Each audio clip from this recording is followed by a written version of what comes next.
मध्य प्रदेश में विधानसभा चुनाव की तैयारियां तेज हो चुकी है। ऐसे में दोनों ही राजनीतिक दल अपनी अपनी तैयारियों में जुट चुके हैं। बात बुरहानपुर विधानसभा की नेपानगर की करें तो यहाँ पर भी जो है निर्दलीय प्रत्याशी दोनों ही राजनीतिक दलों के सिरदर्द बन गए हैं। बीजेपी कांग्रेस को यहाँ पर अब अपनी सीट निकालना काफ़ी मुश्किल सा लग रहा है। निर्दलीय प्रत्याशी बिलर सिंह जमरे जो कि जेएस के प्रत्याशी है, उन मैदान में उतर चुके हैं। ऐसे में उनका जनाधार भी बढ़ता दिख रहा है। लगातार जनसंपर्क जारी है। ऐसे में हमने एक दिन उनके साथ बिताया है, तो ये रिपोर्ट देखिए।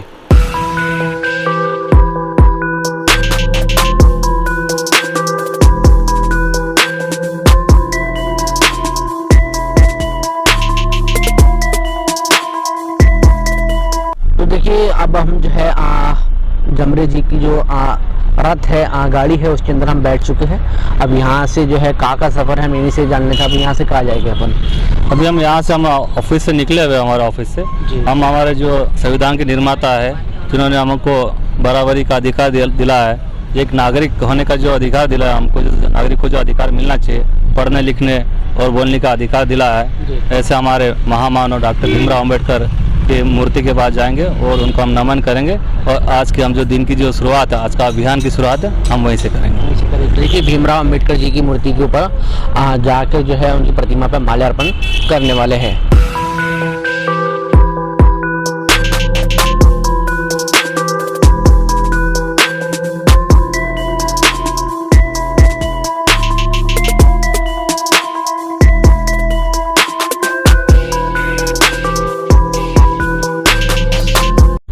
तो देखिए, चुनावी सफ़र जारी है और हमारे साथ में जो मौजूद है जेएस के मजबूत प्रत्याशी है बिलर सिंह जमरे, जिनको अब जो है जो उनका सिंबल है वो भी मिल चुका है। कड़ाई का जो सिंबल है, और जेएस की एंट्री होने के बाद में जो है नेपानगर का चुनाव काफ़ी जो है अब मुश्किल बीजेपी और कांग्रेस के लिए हो गया है। हमारे बात कर लेते हैं। सर, धन्यवाद दानिश भाई कि आपने हमें अपनी बात रखने का मौका दिया। जी, क्या मुश्किल लग रहा है अब कांग्रेस को और बीजेपी को? आपसे डर है? बिल्कुल डर है। उनका एक कह सकते हैं, कांग्रेस का तो हमने यहाँ से खदेड़ दिया। कौन सा? बोरी, दुलकोट, अम्बा, दवाटिया और खातला, जलांधरा, मांडवी, बाकड़ा, साकपाटा, ये यहाँ से ये लोग निकल चुके हैं। अब वहाँ को गेंदूबाई कहीं नज़र नहीं आएगी। अच्छा। और इसको हमने इधर खदेड़ा, डेढ़ तलाई खकनर वाली पट्टी में। हाँ। तो हम आज के बाद कल से हम उस तरफ भी जाने वाले, तो हमको वहाँ से भी हम उनको बाहर करेंगे। अच्छा, तो यानी बीजेपी और कांग्रेस से आप कितनी तैयारी के अंदर आगे हैं? कितने दिन, कितने महीने? देखो, बीजेपी हो या चाहे कांग्रेस हो, इन लोगों जब उनका टिकट कंफर्म हुआ तब से ये लोग तैयारी कर रहे हैं। और हम लोग जो पिछले 60 दिन से लगभग 60 दिन से हम तैयारी कर रहे थे और रात दिन हमने मेहनत की है। ऐसा कोई गांव, मुश्किल से 2, 4, 8, 10 गांव छूटेंगे जहां हम नहीं जा पाए। बाकी हम प्रत्येक गांव में गए, प्रत्येक मोहल्ले में गए और अधिक से अधिक व्यक्ति से मिले हैं और उनका आशीर्वाद लेने के बाद ही हम मैदान में उतरे हैं। और अभी भी अब जो है ना आपका सफ़र जारी है, लोगों से मिलना जारी है? बिल्कुल जारी है। हम रात के 12 बजे तक लोगों से मिलते हैं और सुबह भी हम 9 बजे के आसपास निकल जाते हैं। दिनचर्या की अगर मैं बात करूँ तो क्या कुछ दिनचर्या आपकी रहती है? देखिए, हम सुबह 6 बजे किसी हालत में उठ जाते हैं। उसके बाद में हम 7 बजे जो भी हमारा आज लोकल के जो गणमान्य नागरिक नेपानगर, उनसे मुलाकात करते हैं 8 बजे तक। उसके बाद हम लोग वापस आके हमारे टीम के साथ हम नाश्ता वास्ता करते हैं। नाश्ता करने के बाद हमारे जो आराध्य है डॉक्टर भीमराव अम्बेडकर, जो संविधान के निर्माता, जिन्होंने हमको बोलने, लिखने, पढ़ने और नागरिक, सही मायने में नागरिक होने का अधिकार दिलाया, उनका आशीर्वाद लेने के बाद ही हम अभियान के लिए निकलते हैं। अभियान के लिए निकलते हैं, तो अभियान के लिए आप निकल रहे हैं, जनता के बीच जा रहे हैं। जनता कितना आपको जो है प्यार दे रही है? जनता तो बहुत ज़्यादा प्यार दे रही है। और जैसे कि उनको अगर खबर लग जाती है कि अब आज बिलर सिंह जमरा आने वाले हैं, तो पहले से ही वो अपना काम धाम छोड़ के इंतज़ार करती है। और रोज़ ही फ़ोन आ रहे हैं हमें कार्यालय में, इतने फ़ोन आ रहे हैं कि बोले भैया हमारे पास आ नहीं रहे हो, अब आइए हमारे पास, हमसे मिलिए। तो क्या है कि अब हम एक व्यक्ति हैं, हर जगह तो हम जा नहीं सकते, तो उनको हम समझाते हैं कि जल्दी आपके क्षेत्र में रूट प्लान बनेगा तो हम आएंगे और आपसे मिलेंगे। अच्छा, तो देखिए, जो है सफ़र जारी है। चुनावी तैयारी जो है जेएस की एंट्री के बाद में अब जो है धड़कन जो है बीजेपी कांग्रेस की बढ़ गई है। जयेश की एंट्री से। आपको बता दें मध्य प्रदेश के अंदर इस बार भाजपा को किसी भी हालत के अंदर जो है सरकार बनाना है, जिसके लिए भाजपा ने अपने केंद्रीय मंत्रियों को मध्य प्रदेश के अंदर एंट्री कर दी है। अब ऐसे में नेपानगर सीट, जो कि ये सीट ऐसी इतिहास की वाली सीट है कि यहाँ से जिसकी भी जो है विधायक बनता है उसकी सरकार मध्य प्रदेश में बनना तय है। लेकिन ऐसे में जयेश की एंट्री हो चुकी है और जयेश की जो मुद्दे हैं, जो इनके मुद्दे हैं वो काफ़ी ऐसे मुद्दे हैं कि जिनके ऊपर आज तक के किसी प्रत्याशी ने या किसी विधायक ने काम नहीं किया है। आगे और जो है हम बात करेंगे।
सफ़र जारी है, लेकिन ऐसे के अंदर क्योंकि नेपानगर भी एक अच्छा क्षेत्र है और देश और प्रदेश की राजनीति में हम बात करना ज़रूरी हो जाता है, क्योंकि देश की राजनीति किस ओर जा रही है। देश की राजनीति अभी जो वर्तमान हालात देखते हैं तो बीजेपी जो पार्टी है वो लगातार देश में हिंदू मुस्लिम या एक तरह से दंगा माहौल ख़राब करने की कोशिश में लगी हुई है। पिछले कुछ महीनों पर नज़र डाले, पीछे मुड़ के देखे तो उन्होंने कई बार ऐसे प्रयास किए कि देश का माहौल खराब हो जाए। जी। उन्होंने काफ़ी जुलूस निकाला आक्रामक तौर से, और वहाँ मतलब भड़काने सामने, और दूसरी धर्म के लोगों, धर्म विशेष के लोगों को भड़काने की कोशिश किया।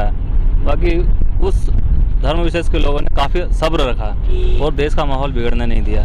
तो आज भी बीजेपी इस फिराक में है कि पूरे देश का माहौल ख़राब हो जाए, और जो हिंदू वोट है उनका ध्रुवीकरण करके लोकसभा चुनाव और वर्तमान 5 राज्यों में जो विधानसभा चुनाव है उसमें अपने तरफ माहौल करने की कोशिश में है। अच्छा। बाकी ऐसा होता हुआ नहीं दिख रहा है। तो कहीं ना कहीं इस बार कांग्रेस पार्टी का, पूरे देश का अगर बात करें तो कांग्रेस का माहौल है। और राहुल गांधी ने भारत जोड़ो यात्रा निकाला, उसमें भी आपने माहौल देखा होगा, काफ़ी उनका अच्छा माहौल रहा है। तो राष्ट्रीय स्तर पे कांग्रेस का माहौल अच्छा है। और मध्य प्रदेश की बात करें तो वहाँ कांग्रेस पार्टी ने कुछ गलतियाँ की है टिकट बांटने में, तो उसका निश्चित नुकसान हो रहा है कांग्रेस पार्टी को। बाकी फिर भी चूंकि हम पुराने कांग्रेसी हैं तो ऐसा उम्मीद करते हैं कि कांग्रेस सरकार आ जाए। कांग्रेस की सरकार आ जाए, यानी कुल मिलाकर अगर आप विधायक बन गए तो कांग्रेस, आपका समर्थन कांग्रेस के साथ ही रहेगा? नहीं, ये डिसाइड तो हमारे जो संगठन के लोग हैं, जय संगठन है, आदिवासी एकता संगठन है, आदिवासी दलित जागरण संगठन है, भीम आर्मी है, AIMK है, आम आदमी पार्टी ने समर्थन दिया। तो ये सभी मिलकर डिसाइड करेंगे कि राज्य में अगर आप जीतते हैं तो किसको समर्थन देना है। अच्छा, जबकि आपकी जिनकी भी आपने जो संगठन की बात हमें बताई है, नाम लिए है, तो ये सभी जो है बीजेपी विरोधी है? बिल्कुल बीजेपी विरोधी है, उनकी विचारधारा बीजेपी के से मेल नहीं खाती है, तो बीजेपी विरोधी है। बाकी क्या है कि अब वो फैसला तो नहीं करना है। अच्छा। हमें व्यक्तिगत तौर पे मैं फैसला नहीं कर सकता हूँ। अच्छा अच्छा अच्छा। यानी आपने देखा कि जिनने जो है संगठनों ने इनको सपोर्ट किया है, उनके फैसले पर जो है ये अपना निर्णय ले गए।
देखिए, जो बीजेपी की सरकार है वर्तमान केंद्र में, उन्होंने क्या किया कि जो किसान, जो हमारा देश का अन्नदाता जिसको बोलते हैं, उसके खिलाफ एक काला कानून लाया था, जो मतलब खेती को उन्होंने एक तरह से उसका बिजनेस बना दिया, खेती को एक तरह से बिजनेस बना दिया था। उस कानून के खिलाफ हमारे किसानों ने 1 साल से ज़्यादा आंदोलन किया। उसमें 700-800 लोग किसान शहीद भी हुए। और अगर क्षेत्रीय स्तर पर देखें, हम हमारे नेपानगर की बात करें तो यहाँ पर भी किसानों की बहुत बड़ी समस्या है। नेपानगर विधानसभा इतना बड़ा क्षेत्र होने के बावजूद भी आज नेपानगर में किसान मंडी नहीं है। किसान के लिए जो मंडी होना चाहिए, जहाँ पर अपना किसान अपना उपज बेच सके, तो बेचने के लिए कोई व्यवस्था नहीं है। और यहाँ के जो कुछ व्यापारी है वो औने पौने दाम पे उनका उपज खरीदते हैं, तो किसानों की बहुत बड़ी समस्या है। समस्या है बहुत बड़ी। आप कहाँ तक कैसे हल करेंगे? हम चाहेंगे कि यहाँ पर किसान के लिए एक मंडी बने, और हम विधानसभा में अगर पहुँचते हैं तो हम किसानों के हक के लिए वहाँ अपनी आवाज़ उठाएंगे, और निश्चित ही हम मंडी के लिए हम पूरा प्रयास लगा के मंडी बनवाएंगे। बीजेपी सरकार दावा कर रही है कि हमने धुलकोट के अंदर तो इन्हें बना भी दी उन्होंने मंडी, फिर वो तो आपकी विधानसभा क्षेत्र है। मंडी बन के तैयार है, बाकी मंडी का संचालन क्यों नहीं हो रहा है? अच्छा, मंडी का संचालन होना चाहिए। देखो, वहाँ पे कोई टीन शेड लगा देने से कोई मंडी नहीं बन जाती, उसके लिए स्टाफ चाहिए और सारी जो प्रोसेस होती है उसका संचालन करने के लिए, तो संचालन क्यों नहीं हो रहा? और बोरी जो है एक तरफ पड़ जाएगा। अगर बोरी के वजह अगर नेपानगर में बन जाए तो सेंट्रलाइज हो जाएगा, तो नेपानगर में बनना चाहिए ना। और दूसरी बात, आपने बोरी का नाम लिया है, तो बोरी ने जो है मिर्ची उत्पादन क्षेत्र माना जाता है, वहाँ पर सबसे ज़्यादा मिर्ची का उत्पादन होता है, तो वहाँ पर मिर्ची मंडी होनी चाहिए। तो हमारी मांग है कि वहाँ पर मिर्ची मंडी बने। तो हम अगर आते हैं, अगर विधानसभा में पहुँचते हैं, तो हम वहाँ पर मिर्ची मंडी बनवाएंगे।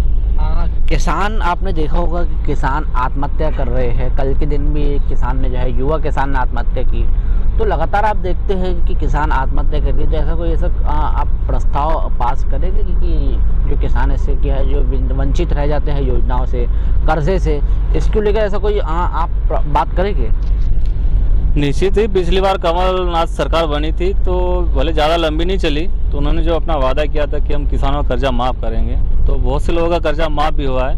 बाकी चूँकि किसी कारणवश उनकी सरकार चली गई, तो जो वादे पूरे नहीं हो पाए, और आज भी देख रहे किसानों को बहुत ज़्यादा कर्जा हो गया है, और जो उनकी उपज है उनका आधा दाम मिल रहा है उनको, तो कर्जा बढ़ रहा है और उत्पादन कुछ हो नहीं रहा है, उनकी मेहनत तक नहीं निकल रही, तो फिर कोई चारा नहीं बचता। किसान को कहीं ना कहीं मजबूर हो जाता है आत्महत्या करने के लिए, तो आत्मघाती कदम उठा के सुसाइड हो रहा है। सुसाइड हो रहे हैं। तो आपने देखा कि किसानों के लिए अगर ये विधानसभा पहुंच जाते हैं तो क्या जो है इनकी तैयारी रहने वाली है, हमने आपको बताया है। आगे और भी मुद्दों पे हमें ऐसी ही चर्चा जारी रखेंगे।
तलाई भी चले गए वहाँ तक, उधर सात पहाड़ी देख रहा हूँ मैं, फोटो देख रहा हूँ, चल रहा है तुम्हारा बराबर सब सिस्टम। रात दिन नहीं कर रहे हैं, नहीं जरूर मेहनत करना केवल 3 घंटे 4 घंटे सो रहे हैं।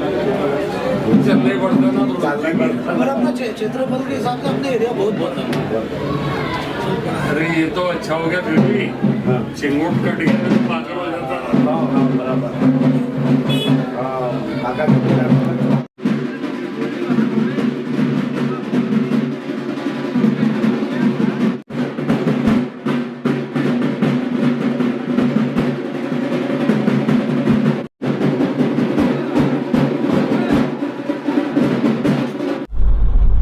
युवा अक्सर पलायन करते हैं।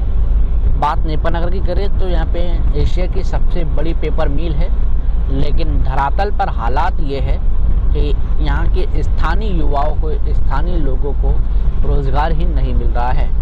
बेरोज़गारी युवाओं के सामने एक बड़ी समस्या है। पढ़ाई युवा कर ले रहे हैं, लेकिन अब बात रोज़गार की आती है तो सरकार जो अपनी योजनाएं गिनाती है, स्किल इंडिया, ऐसी बहुत सारी सरकार की अनेकों योजनाएं हैं। आप क्या कहेंगे? देखिए, एशिया की जो पेपर मिल है हमारा नेपा नगर में, एशिया में एकमात्र पेपर मिल है। तो यहाँ पर जो पहले कर्मचारी रहे हैं, जो रिटायर हो गए हैं, आज उनके जो बच्चे हैं, जिनको कहीं ना कहीं वहाँ रोज़गार मिलना चाहिए था, वो आज ही हम उनसे मिले तो बोले क्या भैया, हम पढ़े लिखे होने के बावजूद भी हम ठेला गाड़ी लगा रहे हैं, नारियल बेच रहे हैं और फुटपाथ पे दुकान लगा कर हम जीवन यापन कर रहे हैं। और जब वैकेंसी निकली नेपा नगर में तो बोले बाहर के लोगों को बोले ज्वाइन कर लिया गया, रिक्रूट कर लिया गया। तो बोले पहला अधिकार तो हम लोगों का था, हम यहाँ के निवासी हैं और हमारे जो है पिताजी यहाँ नौकरी कर चुके हैं। वैसे ग्रामीण क्षेत्र के लोगों का भी यही कहना है कि भैया हम पढ़े लिखे युवा जो बेरोजगार है, हमको नेपा नगर नेपा मिल में हमको नौकरी मिलना चाहिए। बाकी बाहरी लोगों को नौकरी मिल गई है, तो एक ये भी समस्या है। और प्रदेश स्तर की बात करें तो हमारे पिछले समय में पटवारी भर्ती निकली थी, तो आप सभी को मालूम है कि उसमें कितना फर्जीवाड़ा हुआ है और सारी नौकरियां बिक गई है। पैसा दे के पैसे वाले लोगों ने अपनी नौकरियां खरीद ली और गरीब का बेटा है जो पढ़ा लिखा युवा है, आज भी वो नौकरी के लिए दर दर भटक रहा है। आंदोलन के लिए गए भी थे भोपाल में, तो वहाँ पे भी उनको लाठियाँ मिली उनको। तो और बैकलॉग पद है जो आज भी खाली पड़े हैं। तो जो बैकलॉग पद खाली क्यों पड़े? जब मामा इतनी घोषणा कर रहे हैं, खाली घोषणा ही करते रहेंगे या उनको धरातल पे आके उनको काम करना चाहिए? जो भर्ती होनी चाहिए थी उन्होंने नहीं किए। पिछले 18 साल से वे बीजेपी की सरकार है, मामा जी मुख्यमंत्री है, तो उनको जो बैकलॉग पद भी भरना चाहिए था।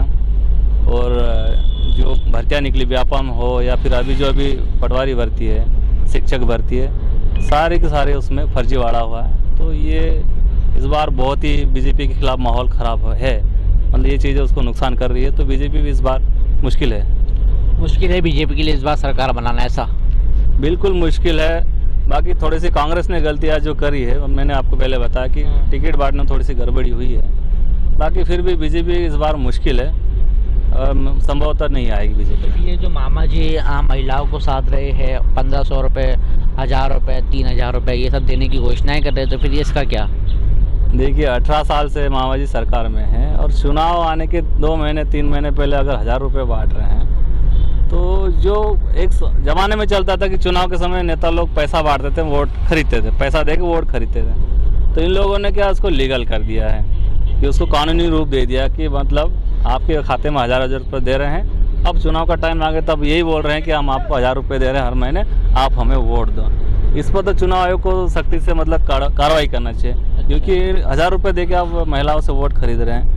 तो अब हालांकि महिलाएं भी जागरूक हो गई हैं, पढ़े लिखे लड़कियां और जो है लड़के लोग, उनको समझा रहे हैं कि जो ये पैसा दे रहे हैं वो आप ही का और हमारा पैसा है, जो आप 1000 रुपये दे रहे हैं। तो इनके चक्कर में नहीं आना है, इनके बहकाव में नहीं आना है, वोट आप योग्य व्यक्ति को ही दीजिए। तो लोग समझ रहे हैं उस चीज़ को। लेकिन कमलनाथ जी ने भी घोषणा की है कि मैं शिवराज मामा 1000 देने में 1500 दूंगा। देखिए, अब जब बीजेपी दे रही है तो कहीं ना कहीं उसको काउंटर करने के लिए कांग्रेस को मजबूर होना पड़ेगा। तो कांग्रेस भी अपनी जो है ये घोषणा में उन्होंने कहा है, नारी सम्मान योजना के तहत कि हम 1500 हर महीने हर महिला को देंगे। तो अब उनको भी मजबूरी है कि उनको भी घोषणा करनी पड़ेगी। 500 रुपये में गैस सिलेंडर देने की बात की है, 100 यूनिट माफ, 200 यूनिट हाफ, ऐसी कमलनाथ जी घोषणाएं कर रहे हैं। प्रियंका गांधी भी आई थी, उन्होंने भी कहा था। देखो ये जो घोषणाएं है ये सीधे सीधे गरीबों को फ़ायदा पहुंचाती हैं, क्योंकि ये जो गैस है और बिजली का बिल है, ये इससे गरीब आदमी को थोड़ा सा राहत मिलती है। अगर कहीं अगर गैस सिलेंडर अगर सस्ता होता है, 500 रुपये मिलता है, और बिजली बिल अगर कम होता है, तो जो गरीब व्यक्ति है, जो गरीबी रेखा के नीचे जीवन यापन कर रहा है, उनको राहत मिलती है और निश्चित ही उनको अच्छा सहारा मिल जाएगा। अच्छा, कुल मिला के कांग्रेस की सरकार बनना तय है, ऐसा आप मानते हैं? तय ऐसा संभावना, पूरी संभावना है कि मतलब सरकार बन सकती है। बाकी अब देखो, हाँ गलती अभी भी सुधार ले तो मतलब हो सकता है, अभी भी तय है। तो देखिए, निश्चित ही जो है कांग्रेस ने कई जगह टिकट के लेकर जो है अपनी कुछ गलती की है, जिसका विरोध पूरे मध्य प्रदेश में देखने को मिला है।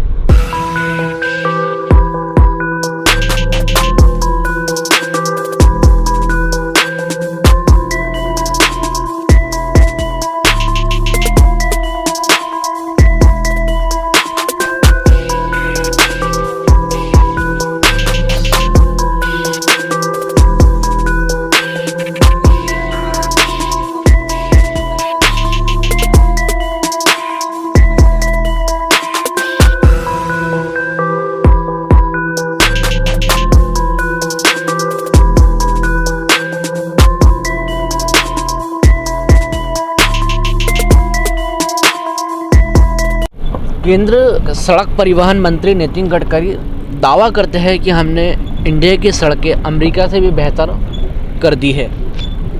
लेकिन इस वक्त हम मौजूद है बुरहानपुर के नेपानगर क्षेत्र के विधानसभा के एक गांव के अंदर। पूरा आप देख सकते हैं, ये गांव यहाँ पर है और लगभग यहाँ पे अच्छे खासे जो है वोटर है। आप देख रहे हैं कि रोड कैसा है। यहाँ पे समझ में नहीं आ रहा है कि जो झाड़ियाँ होती है उसमें रोड है या रोड में झाड़ियाँ है। बात करने के लिए हमारे साथ में मौजूद है जयस प्रत्याशी। क्या कहेंगे आप? देखिए, आपने भी नितिन गडकरी का नाम लिया है और हो सकता है उन्होंने भी बोला है। बाकी हमने कुछ सालों पहले यही बात माननीय मुख्यमंत्री शिवराज सिंह चौहान के मुंह से सुनी थी, जब वो अमेरिका गए थे जी। तो अमेरिका से लौटे तो उन्होंने स्टेटमेंट दिया था कि भारत की सड़कें, खास करके मध्य प्रदेश की सड़कें बोले अमेरिका की सड़कों से बेहतर है। तो आप देख लीजिए अब हमारी सड़कें किस टाइप से, कितनी बेहतर है ना। तो ये सब पिछले दिनों एक वीडियो वायरल हुआ था KBC, कौन बनेगा करोड़पति, जिसमें अमिताभ बच्चन ने कहा कि एक वहाँ जो आया था उनसे सवाल पूछा था जी कि बोले घोषणावीर किसे कहा जाता है? घोषणा मशीन, हाँ, घोषणावीर मुख्यमंत्री के नाम से कौन जाना जाता है? तो जवाब था कि मध्य प्रदेश के मुख्यमंत्री शिवराज सिंह चौहान को घोषणा मशीन के नाम से जाना जाता है। राइट आंसर था।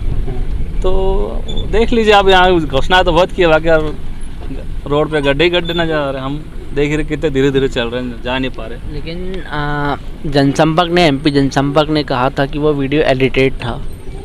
नहीं, ऐसा अगर BJP वालों ने अगर बोला होता तो अगर ऑफिशियल स्टेटमेंट देना था, उनका खंडन करना था। BJP की तरफ से कोई खंडन अभी तक नहीं आया है, तो मतलब वो ओरिजिनल है। तो यानी अब आप भी जनसंपर्क के लिए जा रहे हैं, मान लो जनता प्यार देती है, विश्वास जताती है कि ये सड़कें बना देंगे आप? देखिए, मैं तो ऐसे ही गांव का रहने वाला हूँ। हमारा जो बाकड़ी है वो भी जंगलों से घिरा हुआ है, और आज हम जहाँ जा रहे हैं मेटिया गांव, ये भी जंगलों में है। तो अब मैं नहीं इनकी तकलीफ समझूंगा, दुख दर्द समझूंगा, परेशानी नहीं समझूंगा तो कौन समझेगा ना। तो जो नेता, जो बाहरी नेता आते हैं वो तो शहरों से आते हैं जी। उनको तो इस गांव में किस तरह से लोग संघर्ष कर रहा है जी, तो वो उनके समझ में नहीं आने वाला। वो तो जो गांव का बेटा होगा, समाज का बेटा, वही समझ पाएगा गांव की तकलीफ, समाज की तकलीफ जी। तो आप देख रहे हैं आदिवासी जंगल की जो है रखवाले होते हैं, और आप देख रहे हैं कि पूरा ट्राइबल एरिया के अंदर इस वक्त मैं मौजूद हूँ। कई सालों से मैं बुरहानपुर कवर कर रहा हूँ, ज़िला पूरा। आज पहली बार ये गांव के अंदर आने का मौका मिला है, और आप देख रहे हैं कि जिस तरीके से जो सरकार, यहाँ के स्थानीय नेता जो दावा करते हैं, तो क्या है ये आप स्थिति धरातल पे हमारे कैमरे में आप देख रहे हैं। BNC न्यूज़ पहला क्या न्यूज़ चैनल है जो यहाँ पर आ पहुँचा है। देख रहे हैं आप कैसी स्थिति है। तो आगे और ये तो अभी गांव के अंदर हम जा रहे हैं, गांव की हालत क्या है आगे और तस्वीरों में आपको दिखाई गई।